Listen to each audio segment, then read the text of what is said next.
इधर वक्फ संशोधन बिल हुआ पास, उधर आरएलडी नेता ने 200 समर्थकों के साथ दिया पार्टी से इस्तीफा। बोले जयंत भटक गए। बिहार में जेडीयू को बड़ा झटका, एक साथ 15 मुस्लिम नेताओं ने दिया इस्तीफा। नीतीश कुमार पर बड़ा बयान। जेडीयू अल्पसंख्यक प्रकोष्ठ के सदस्य संग 26 लोगों का इस्तीफा। वक्फ संशोधन बिल पर जेडीयू के समर्थन पर नाराजगी जताई। बोले ये हमारे साथ विश्वासघात है।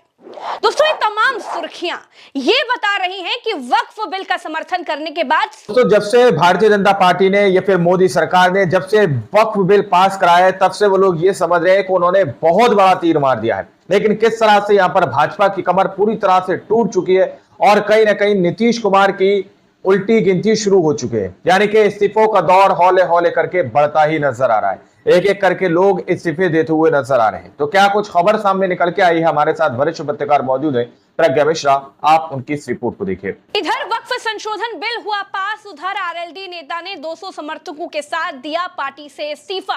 बोले जयंत भटक गए। बिहार में जेडीयू को बड़ा झटका, एक साथ 15 मुस्लिम नेताओं ने दिया इस्तीफा।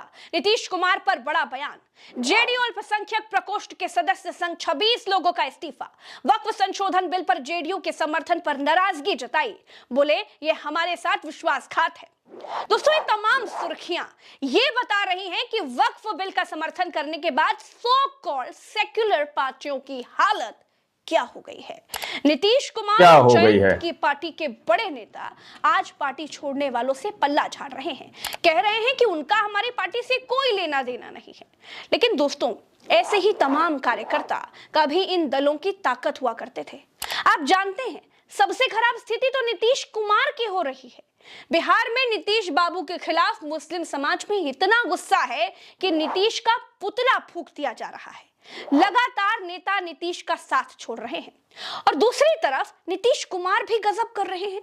आरजेडी ने नीतीश कुमार की एक तस्वीर पोस्ट की और पूछा है कि क्या किसी की भावनाएं आहत हो रही हैं या नहीं। दोस्तों इस तस्वीर में नीतीश कुमार चप्पल पहनकर पूजा करते हुए दिखाई दे रहे हैं। नीतीश बाबू तो आजकल बहुत सनातनी हो गए हैं, भजन भी गा रहे हैं, बस चप्पल उतार कर पूजा करना उन्हें याद नहीं रहा। दूसरी ओर भाजपा के नेता नीतीश कुमार की किरकिरी कराने में कोई कसर नहीं छोड़ रहे हैं। एक वीडियो कोई कसर नहीं छोड़ रहे हैं। दोस्तों ये जो वीडियो है ये मुंगेर का है। बिहार सरकार के डिप्टी सीएम सम्राट चौधरी, हाँ वही सम्राट चौधरी जिन्होंने नीतीश कुमार को कुर्सी से हटाने का संकल्प लिया था, पगड़ी बांध ली थी, याद आया ना? राइट, वो मुंगेर पहुंचे थे अधिकारियों के साथ बैठक करने के लिए और उनकी इस बैठक में लजीज खाने का इंतजाम था। तो देखिए किस तरह महिला बीडीओ और उसकी बाकी जो अधिकारी हैं सलाद पापड़ लेकर दौड़ी जा रही हैं, हाँफ रही हैं, लेकिन नेताजी की थाली खाली ना हो जाए इसके लिए मार भागी भागी घूम रही हैं। आरजेडी ने इसे लेकर के भी निशाना साधा है। वक्फ के मसले पर नीतीश कुमार पहले ही निशाने पर हैं। कुल मिलाकर दोस्तों नीतीश कुमार को कुर्सी से हटाने की जितनी जल्दी आरजेडी को नहीं है, उससे ज्यादा हड़बड़ी बीजेपी में है, क्योंकि भाजपा बीजेपी को है, इस बार हर बीजेपी साइड करना चाहती है नीतीश कुमार को। अब जब मुस्लिम वोटर्स लगातार नाराज होंगे, पार्टी छोड़ेंगे, छिटकते जाएंगे, तो सीटें किसकी घटेंगी ये तो आप भी जानते हैं ना। बीजेपी का तो नुकसान है नहीं, घाटा तो नीतीश, चिराग और मांझी का ही होना है। नीतीश भले ही मुस्कुराकर भागे जा रहे हैं, लेकिन चिराग तो मान रहे हैं कि मामला गड़बड़ा गया है। भैया मैं मुसलमान समाज के हर एक व्यक्ति से मैं कहना चाहूँगा कि आपकी नाराजगी मेरे सर आंखों पर हकीकत है कि मेरे नेता ने भी हमेशा समर्पण भाव से सामाजिक न्याय की लड़ाई लड़ने का काम किया था। मेरी रगों में भी उन्हीं का खून है, उन्हीं के संस्कार हैं। मैं भी उनकी उस सोच को उतनी ही ईमानदारी से आगे लेकर चलने का काम करूंगा। दोस्तों बिहार में 11 सीटें ऐसी हैं जहां 40% मुस्लिम वोटर्स हैं, 47 सीटें ऐसी हैं जहां 20% से ज्यादा मुस्लिम्स हैं और बिहार में बहुमत का आंकड़ा है 122, यानी मुस्लिम वोटर्स गेम चेंजर साबित होंगे। हालांकि संजय झा और ललन सिंह ने नीतीश कुमार की पार्टी को ऐसा हाईजैक किया है कि नीतीश कुमार कुछ कर ही नहीं पा रहे हैं और सेक्युलर सोच वाले नहीं कर पा रहे हैं, हड़बड़ाते हुए भी नजर नहीं आ रहे हैं। यही हालत जयंत चौधरी की पार्टी में भी है। कभी प्रदेश महासचिव इस्तीफा दे रहा है, कभी प्रदेश उपाध्यक्ष साथ छोड़ दे रहा है, लेकिन जयंत दिखाने की कोशिश कर रहे हैं कि ऑल इज वेल।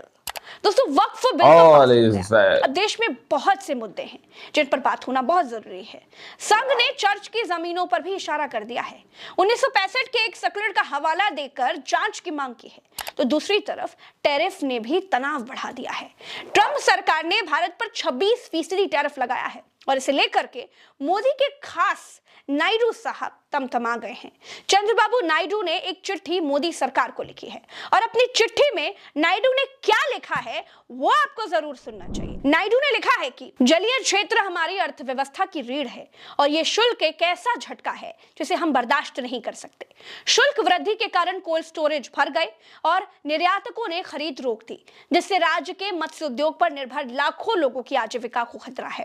पहले से ही ऑर्डर के लिए पैक किए गए झींगा अब बंदरगाहों और कोल्ड स्टोरेज में फंसे हुए हैं, जिससे टैरिफ के कारण अप्रत्याशित लागत आ रही है। वैश्विक स्तर पर वियतनाम और थाईलैंड जैसे देश भारत से ऑर्डर रद्द कर रहे हैं, जबकि यूरोपीय संघ 4 से 7% तक के शुल्क सहित एडिशनल बैरियर्स लगा रहे हैं। दोस्तों, मोदी सरकार को भले ही लग रहा हो कि हर तरफ डंका बज रहा है, वक्फ बिल पास करा दिया तो कोई तीर मार दिया ऐसा लग रहा है, लेकिन तीर मार दिया। टैरिफ की ये वॉर अभी क्या क्या दिखाएगी देखते जाइए।